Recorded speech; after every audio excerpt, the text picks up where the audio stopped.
So Freaky Fallon has basically filed a motion to get her criminal cases dismissed. So if you remember a while back, Freaky Fallon was essentially arrested and charged with obstructing governmental operations and disorderly conduct. She actually pled not guilty to these. Mind you, this was all caught on body cam footage and like neighbors' ring doorbell footage.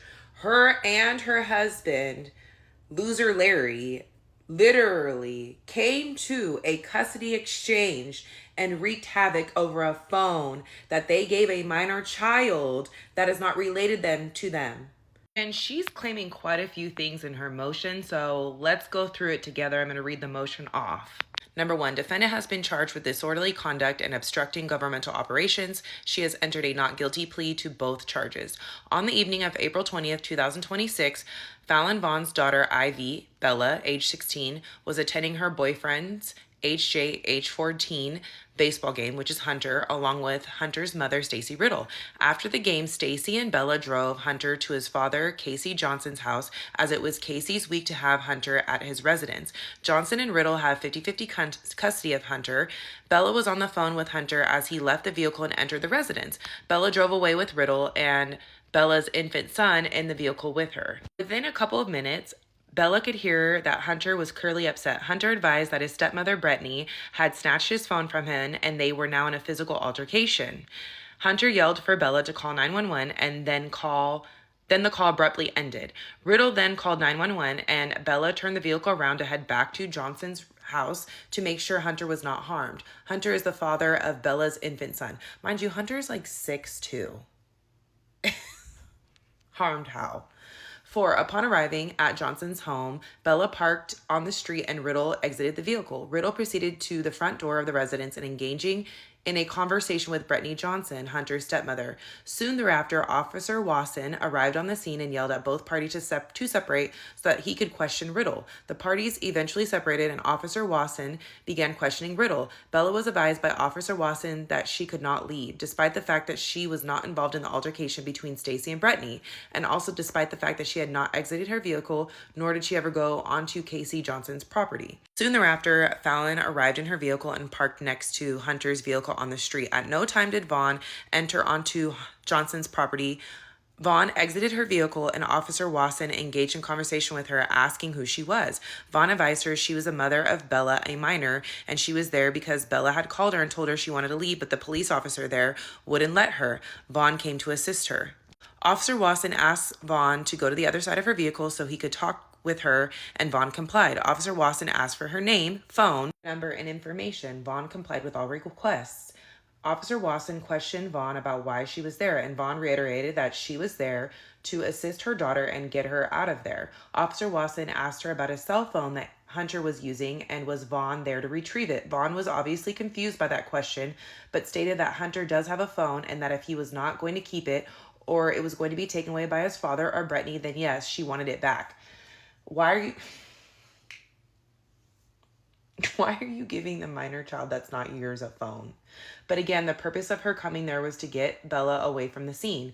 Vaughn then states, as soon as my daughter and my grandson leave, I'm leaving. Officer Wasson acknowledged this and even says he would get her on her merry way as soon as possible. Vaughn indicates a vehicle is coming down the street and she needs to move her vehicle. Officer Wasson allows her to do so, and Vaughn moves her vehicle down the street out of traffic. Vaughn complied with every request made by Officer Wasson, including providing any and all information he requested of her. At that time, Vaughn's husband, Chris Vaughn, arrives in his vehicle.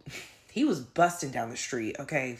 Why are they making it seem like it wasn't this huge altercation that was like catastrophic in this statement she's giving? This is crazy, or her attorney's giving. Sorry. At the time, Vaughn's husband, Chris, arrives in his vehicle, parks in the middle of the street, and exits his vehicle. He is agitated and advises Officer Wasson his daughter needs to be out of there. Officer Wasson puts his hand to Chris's chest and tells him he needs to calm down and he needs to back up. Yes, you do. By this time, Fallon has exited her vehicle and walked back to where Chris and Officer Wasson were talking.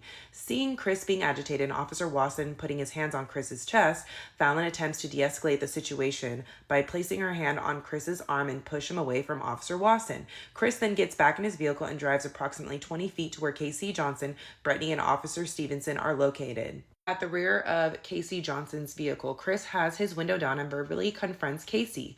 Officer Stevenson tells Chris he needs to drive away or he's going to jail. Chris makes another comment to Casey and then complies with Officer Stevenson's command to drive away. At this point, Fallon moves towards Brittany and Casey and yells at them that this is all their fault. Officer Watson advises Vaughn to stay back and grabs her arm.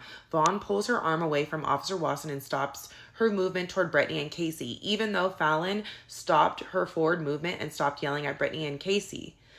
Officer Watson grabs Fallon in a chokehold and throws her to the street, face first. Getting on top of Fallon, Officer Watson then cuffed her with her hands behind her back, stated she was under arrest, and took her to his patrol car, placing her in the back seat. That's not what the camera footage showed. These people are crazy. They lying when there's camera footage. Chris then engaged Officer Watson in conversation, asked if Fallon was under arrest, to which Officer Watson replied affirmatively. Officer Watson then advised Fallon was under arrest for fighting me. Chris asked Officer Watson if Fallon had hit Officer Watson, to which Officer Watson replied no. Officer Watson did not secure a seatbelt on Fallon when he left the scene to transport Fallon to the police station. Apparently realizing this mistake halfway through his drive to the police station, he pulls over on the side of the road and secures seatbelt around her. Officer Watson did not read Fallon her Miranda rights at any time. In fact, no officer ever read Fallon her Miranda rights. That's not good. Oh. Now there's a misrepresentation and falsehoods of Officer Shepard Watson. So, on the next day, April 21st, 2026 at 8:45, Officer Watson executed an affidavit of probable cause for arrest of Fallon Vaughn for disorderly conduct and obstructing governmental operations, both misdemeanors.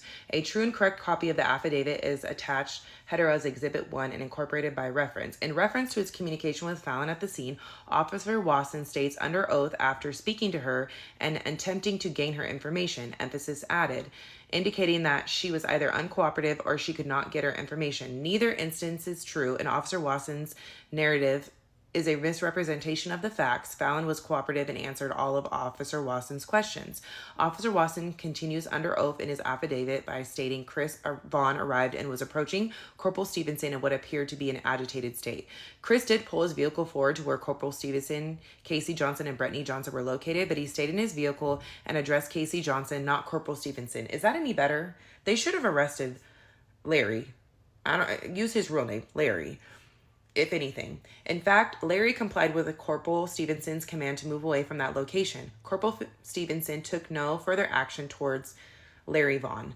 Officer Watson states under oath he was concerned about Corporal Stevenson's safety due to Chris Vaughn's agitated state. However, Chris Vaughn had already moved his vehicle in compliance with Corporal Stevenson's command, and Corporal Stevenson was not in danger of any harm. Officer Watson was in very close proximity to Corporal Stevenson's location and could easily view that fact. Officer Watson's claim of being in fear for the safety of Corporal Stevenson is simply not supported by the facts. In truth, Officer Watson used unnecessary and excessive force in subduing Fallon Vaughn, and after the fact claim of officer safety is mere pretext for his desire to use unnecessary force in this situation. Fallon Vaughn then begins to move toward and yell at Casey and Brittany Johnson. Officer Watson grabs her arm and tells her to stay back. Fallon pulls her arm away from Officer Watson and halts and stops yelling. A full second later, Officer Watson executed a chokehold on Fallon Vaughn and slammed her face first into the street.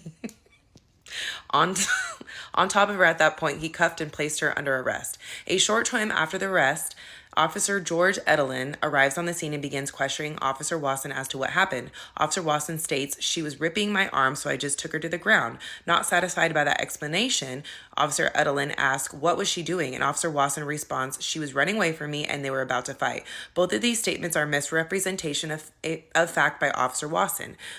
Further, at no time in his conversation with Officer Edelin does he state that Fallon Vaughn was fighting him. Officer Watson continues his conversation with Officer Edelin and states, "I thought that guy was trying to run over Stevenson." As indicated previously, this is yet another misrepresentation by Officer Watson, as Chris Vaughn had already left the area. So there can be no confusion that Officer Watson was intentionally making this misrepresentation. He states it again, approximately a minute later, to Officer Edelin. Okay, I'm gonna have to finish this in a part 2, but I want to hear what you guys have to think. Like, I'm sitting here and I'm like, you didn't read her Miranda rights? That's like the holy prayer for y'all. I get so irritated when y'all do this. This is like, this should be your first thing you do.